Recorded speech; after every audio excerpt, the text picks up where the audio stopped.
Is there Pedro Pascal fatigue, fallout? What's going on? Before I bring this article up, just in your circles, because you're not in those circles that talk about Pedro Pascal every day. They don't want me in those circles anymore. You don't want it, and you know I. Because I'm going to say what I'm going to say, which is there's certainly, I don't think there's any fatigue outside of those circles. I don't think anybody has this Pedro Pascal's everywhere, man. I'm done with him. That's like a specific commentary at, narrative. That's my view. Okay. All right. Fletcher? But my circles, yeah, definitely. There's a whole lot. Yeah, definitely. Where I know personally people that are like anything he's attached to now is like not even gonna go see it. Really? Yeah. Oh yeah. Like ruined. He ruined. Yeah, like completely gone. Like done. Not gonna check anything out. What are the? Go ahead, Cameron. Go ahead. Well, I don't deny that, and I think that's, like I said, we overlap here on this channel, but we are in different circles in other areas of our lives, and so I know that is true. But I will say that again, my view is perhaps the broader circle of the general populace. When they liked him in this what the hell is that show called, the zombie thing, right?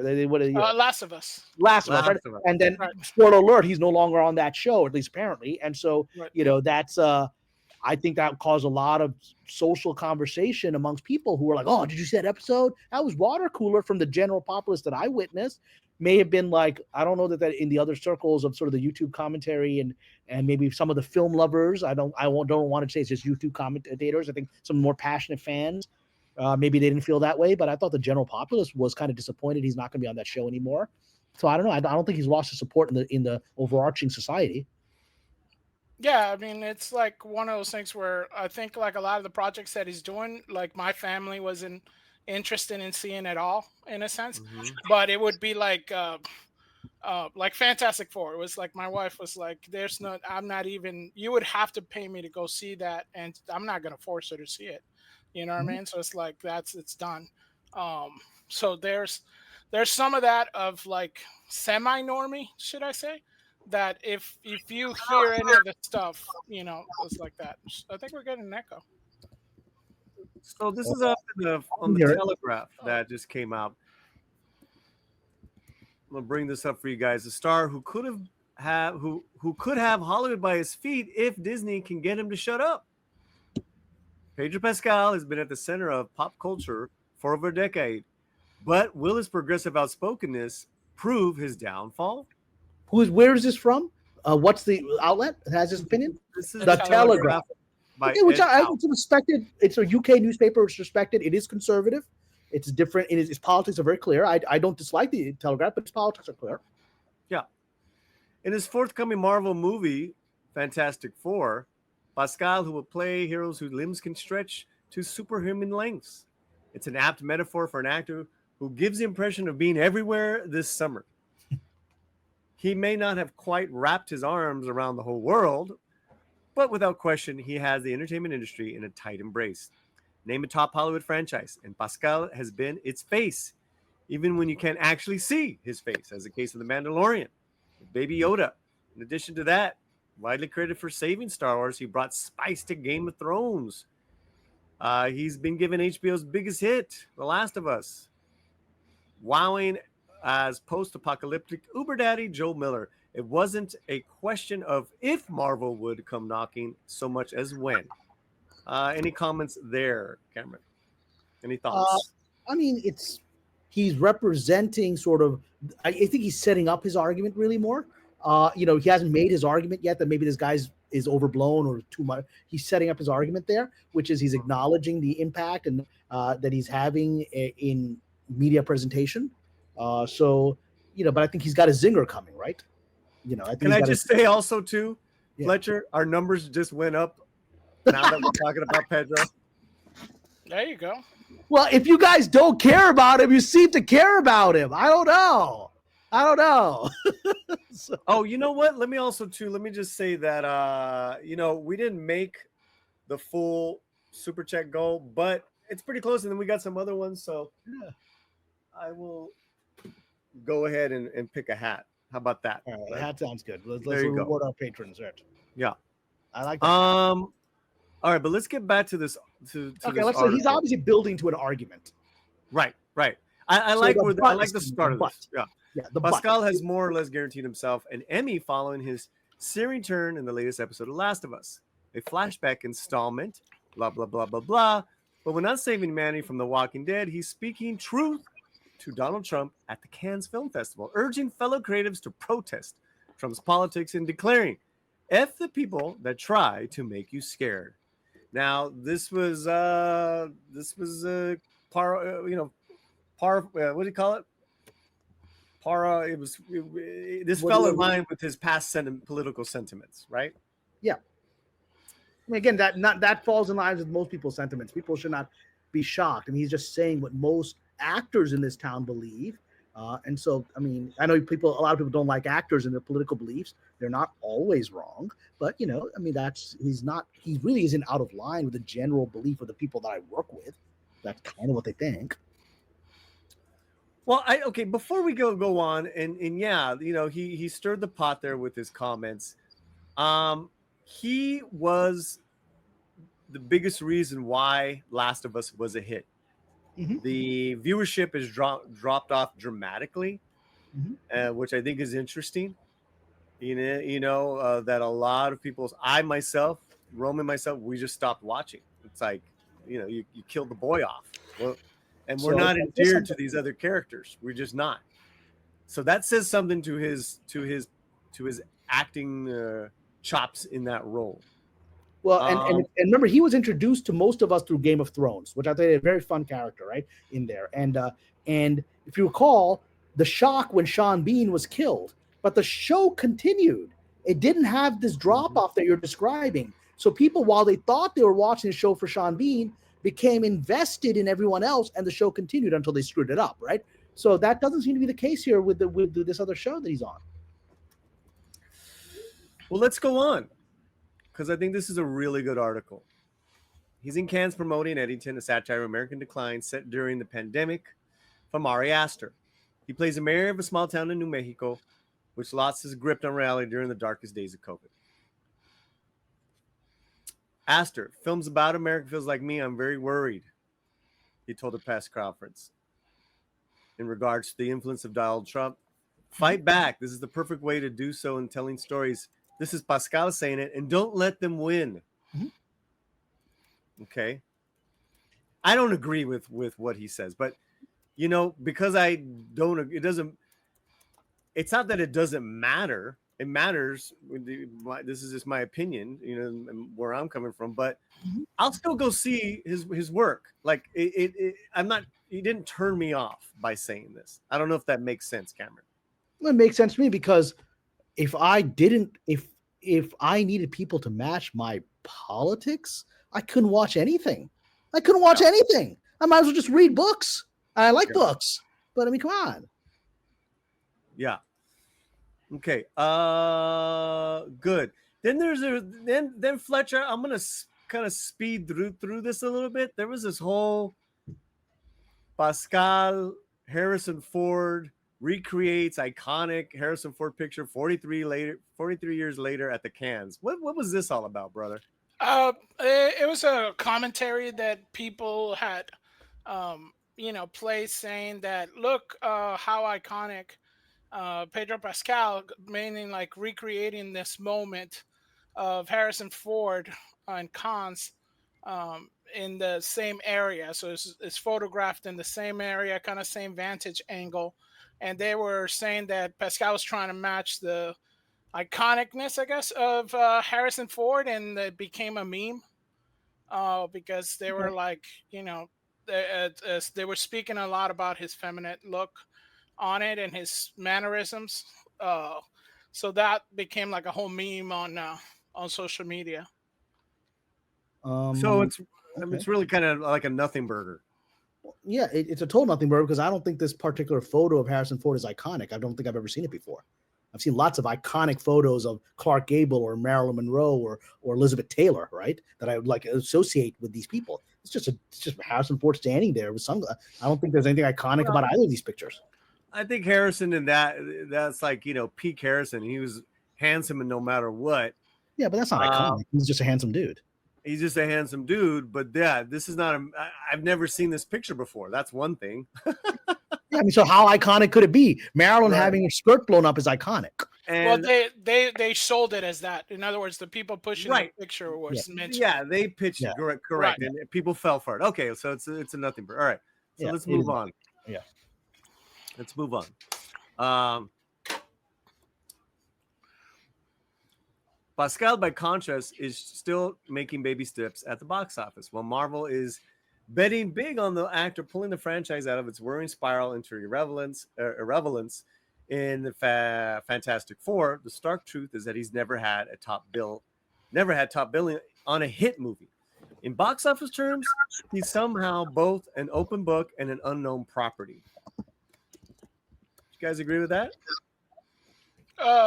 Yeah, I mean, I guess he hasn't. I mean, we're gonna find out in Fantastic Four and Mandalorian and Grogu, right? Yeah, but I mean, I don't know what they mean by open book. No actor is an open book. All actors are playing a role. They're playing a role not just in the roles they're playing on camera. But he says box office term. He says in box office terms. Okay. It's kind of it's like it's not written yet. An open book. Right. Okay, yeah, but I mean, so far from economic terms, he's continuing to succeed. So remember, all of you that don't like Pedro Pascal, as long as the general populace will pay to see him, don't matter what you don't like. Listen, I will say he's like a Jenna Ortega. He's a huge streaming star, right? Narcos, Last of Us, and Mando. Those were big hits. Now we're going to see if he's got any box office might. Jenna has not yet. Is that fair to say, like a fair comparison? Yeah, I mean, Jenna has become beloved of a generation without necessarily the economic value of that being presented there. She's just become a cultural icon. And we talk about icons. She's become a cultural icon for Generation Z. And Hollywood keeps hoping that they can translate that to money. I think Wednesday is translating that to however Netflix, analyzes that, right? It's translating it to its value. She's certainly making she's a weirdo artist, so she keeps choosing weirdo movies to do. She's she's a lovely, talented weirdo, but she's picking she's proud to be a weirdo. She's proud to be she's picking small films that she wants to with people that she likes and wants to work with. Yeah. Okay, let's read on. Yeah. Okay. Pedro is also one of the biggest stars of his age. He's certainly far more ubiquitous than Harrison Ford was in 1982. 40 years ago, actors did not use social media to amplify their opinions, as Pascal did when taking Instagram to brand JK Rowling as a heinous loser for her views to trans people. Pascal has a transgender sister, Lux, with whom he frequently appears with on the red carpet. Even more extraordinary is the fact that he has managed to be outspoken without apparently getting on fans' nerves or suffering much of a backlash. Has an actor ever enjoyed higher approval ratings than Pascal? He's basked in universal acclaim ever since he was christened the internet daddy in 2023's following his 1-2 father figure parts in The Last of Us and The Mandalorian, where he portrays the titanium encased guardian of Baby Yoda. Telling interest in The Last of Us has declined since he was killed off. The ratings dropped with estimated 30%. Fletcher, thoughts on this? Yeah, I mean, it's how do I say it? So I do think that's kind of like he's been in things that have been popular, right? Mm-hmm. And he's been in them. Like, he's not the center of the thing that is popular. The closest thing, my understanding to the closest thing where he's the main draw of it was The Last of Us, because it's literally geared towards his very specific fan base of his ideology, right? It's like it hits at that complete ideologies group. So it's like some of the things that are like hits and all stuff. The Mandalorian is kind of like, well, so the Mandalorian would have been a hit if even the person inside it, I think, would have done the same thing. It's the franchise that's the thing. So I guess what it's trying to say is that once he's like on his own kind of thing, is where we'll try to see how can he carry it, you know. Well, Okay. and I think someone in the chat, I forget who it was, forgive me because I'll have to scroll back, said correctly, every actor has a moment in the sun, right? Solomon. You know, yeah, or every star, I should say, because someone's established as a star by society, for no one lasts forever. Even Brad Pitt isn't really a star to this younger generation, right?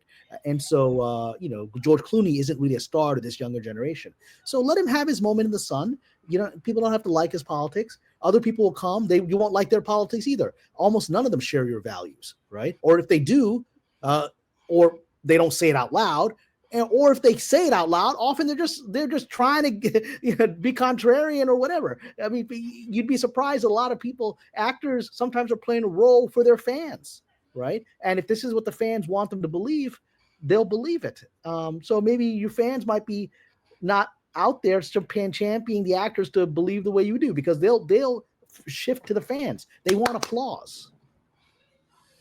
Let me jump down. In other words, Pascal comes with us without decades of baggage. We couldn't accept Brad Pitt or Edward Norton as the uber kitsch bad guy in a terrible Wonder Woman sequel. With Pascal, we just shrugged it off and moved on to the next thing. His walking on water's ability extend to his outspokenness on politics and other divisive subjects. He's criticized JK Rowling, even as Last of Us Network HBO pushes ahead with plans for a reboot of the Harry Potter series. As a refugee whose family fled a South American junta, he's also outspoken against the United States treatment of migrants, a hot button topic many progressive stars are reluctant to touch for fear of getting burned. I don't know many progressive stars that are reluctant to talk about that. I just don't. Yeah, exactly. Yeah, this is one I don't agree with. Actually, you're hearing everyone talk about it right now. Yeah, I mean, that seems to be again this gentleman's personal wish list of what things should be like. Again, that's his ideology. He's a conservative and writing for the Telegraph. That's not real. Yeah.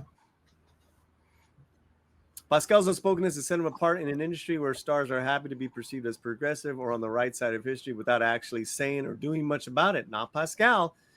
He posted, "A world without trans people has never existed and never will." He also wore a Protect the Dolls t-shirt while issuing his pro-trans rights message to the premiere of Thunderbolts, a Marvel film he wasn't even in. And during the first Trump presidency, he compared the detention of migrant children at the U.S. border to Nazi concentration camps. Okay. I mean, if you believed that, you're going to say that, right? So, close this out. 1940s. How many stars? I'll have to go back and look. I don't recall any major stars speaking out against the Japanese internment in the 40s. Perhaps they should have. Maybe they should have. Will it be any easier with a vocal support of trans rights set to become the face of the Marvel Universe, owned, of course, by Disney? In his 10 years of stardom, Pedro Pascal has lived a charmed existence, but as he graduates from internet fame to real-world variety, is there a danger that this high flyer might come crashing to Earth? What say you, Fletcher? Final thoughts. Yeah, like I said, I have a lot of family and friends that are very turned off by everything this man does. So that's their prerogative. They're not going to support probably anything that he's in. Even like people that are fans of Mandalorian character probably will not see the Grogu and Mandalorian. The Mando film? Okay. Yeah. Okay. Cameron, anything else to add? Anything? No, I mean, I just think, look, the fact is, the more, here's this philosophical thing, which would make no difference because human beings won't change. I won't change because I also fall victim to this. Whatever you focus on gets bigger. So, if you don't like Pedro Pascal and you're focused on him, he gets bigger. This is something I struggle with as well. There's many things I champion and I'm passionate about, and there's things that I'm profoundly against. But there is a spiritual truth that the things that I'm against, the more I focus on them, the more I talk about them, the bigger they get. Maybe instead of critiquing Pascal, a better use of your energy should be focusing on the things you do support. And maybe you don't have a lot of them. Maybe all you've got is Carano and Mel Gibson or whoever it is, John Boyd, whoever it is you think shares your values. Maybe focusing on championing them instead of critiquing this guy will strengthen the energy around the people that you value. Something I have to learn as well. Maybe a better outcome. If everyone is talking about how much they love John Voight, people will be doing a lot of YouTube videos on John Voight instead of a lot of videos about Pedro Pascal. So I think the argument, right, like the big wrap-up argument is that he's in everything, don't like his politics, and he didn't stick up for Gina when she was getting publicly fired. Is that like in a nutshell, Fletcher? Oh, well, I mean, that's one side of it, I guess. The comparing them, the Gina comparison, that's been a while since that was done. I think the new stuff now is like, all right, let's see. I have friends who are really deep Harry Potter fans. Stuff. They were ticked off about what he said about JK Rowling. I have friends who are really big into women's sports. They're upset what he did because of JK Rowling defending women in sports. So it's like, so he's got a trans sister, man. I mean, he's not gonna. I mean, he's gonna back up his sister. Yeah. So I mean, like I said, but it's that whatever he's in. But what? Right. That means that there's people that are gonna be like, all right, you hate us, we won't support you. Gotcha. So we're gonna get to. I know you've started some comments. People in the chat, we're not ignoring. We're gonna get you right now. I just don't know. I guess he's become like a Ziegler, where anything he does now, it's such a prick in people's sides that they just go off, Cameron. Well, I mean, look, it's like why is everyone taking this guy and what he says so profoundly personal? I'm kind of fascinated by that. Well, I just want to, I don't care about this guy's politics because I just don't care about actors' politics. If I did, I can't work in this business. I just don't care, right? If I did, I wouldn't be able to function. I would lose my mind and I wouldn't be able to function, right?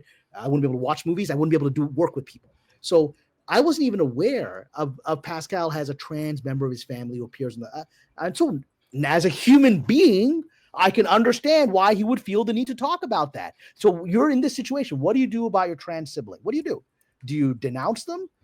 What do you do in a family situation? Some people may have this in their families or someone, what do you do? What do you do in that situation? He's choosing to speak out in a way for a cause that I don't necessarily. I mean, I've been pretty open that I tend to be very critical of some of the trans activism that has been done in recent years. He's not, and perhaps he's emotionally invested in a family member, so he has to be, right? So I think this issue again, maybe the deeper issue that we're circling and we're not saying out loud. And Fletcher, you can disagree with me because you're talking about your own family who are Latino who don't like this man, right? So you're free to disagree with me. I think at least some people are concerned subconsciously, because it's always subconscious. They don't like this loudmouth Latino guy talking all the time about stuff they don't like, and other Latinos don't like it, but I'm not so sure that's the case with everyone that's critiquing him. Like I experienced with Sinners. I had a couple of people on my Patreon like that movie's racist. It was clearly they hadn't watched it, right? Because they couldn't critique it, right? They couldn't critique the movie. They clearly hadn't seen anything, but they just didn't like the idea of white people being the bad guys. Like the bad guys are Ku Klux Klan in 1932 Mississippi, right? What's your problem with them being the bad guys? And then they look, I'm unsubscribing because they couldn't answer that because there was something a little more troubling beneath the surface of the critique. Maybe that's fair. No, and that's fair. And like I said, there's a lot of people on that. I guess on our side, on the South American side, his family, was related to kind of like the dictator of Chile. So they're literally of that. They're oligarchies. So their whole family was like money, power, corruption. Wait, so he's related to Allende? You're talking about Allende? Yeah, he's related to the Allendes. And not only that, from the Allendes, it's like from Europe to coming down and all. So there's it's big time family. So in South America, there's also that side. We don't consider there are a lot of us don't even consider him like Latino. He's like European to most extent. To a lot of people in South America, he's a white guy. He's a Not only Spaniard. he a white guy, he's like bad Spaniard, like slave master Spaniard, took our gold Spaniard. So there's that side. But then there's the other side of just like, well, he just attacks people and makes us look bad, So that's just the thing. It's like no matter what you're gonna do, there's always gonna be strong people on it. Well, this reveals the issue, and I've had these conversations with my South American friends and my Cuban friends. There are cultural, historical differences between, let's say, Mexican Americans and Chileans because of historical differences, right? That's reality, right? Cubans have had a different experience of how wonderful Marxism is, right? They've had a different experience of it, right? And so, there's people that they don't like Che Guevara for a reason, right? And so I think it's very important. My critique is not because I think the Latino community has every right to have this broad range of opinions, but we're talking about broadly, why do so many people, at least I'm talking the Latino circles, but on the YouTube circles, seem to keep talking about this guy. I think there's a little bit of shut up brown guy. I think for some of them, it really is. Could be. Yeah, I mean, but that you're never going to get away from, right? I agree. Right. But, so let's just say that that's kind of like a default setting with some people. Like they complain like that. There's a default going on with them. But I will say you have all these major motion pictures opening up. Just Tom Cruise it. I'm here to talk about my movie. I don't want to talk about Trump. I don't want to talk about Trump. I'm here to talk about my movie. Because we know, but like you said, we know Pedro's politics, bro. But you got a lot of movies riding on your name, on you're at every red carpet. Talk about them. There's nothing wrong with just talking about these movies at movie events, at movie press conferences. I can't imagine how much more of an audience he would gain if he did that. Just right, literally, his movie opens up next month. I just, those his sentiments, his takes have turned people off, and I get that. But yet he's successful, which is the point of that article as well. The stuff is still successful. As long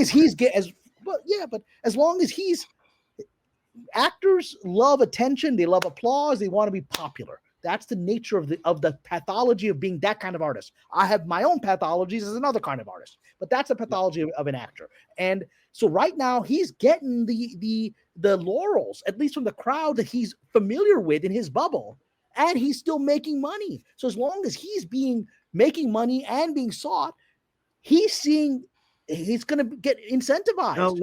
Now let me just throw this to you. Yeah. What if for some crazy reason, all this being said, he's speaking and it's like he praises one thing that the Trump administration has done. What kind of fallout from the left and the media would he hear? If he said, I think Trump did the right thing on this, he'd be finished. Right. Even if it's 1 out of 110 things he doesn't agree with, the one thing he says, because look, there were things that Trump did. There are things that Bush too, who did the Iraq War, that he did some things. I was like, that wasn't bad. The rest of it was garbage, in my opinion, right? But whatever. I can differentiate and say, Biden, I thought was a piece of crap, but I was like, that was okay. That was right. You can do that. But he's not, he'll be canceled by the people that are giving him the laurels today. What is his incentive to do that? There is none.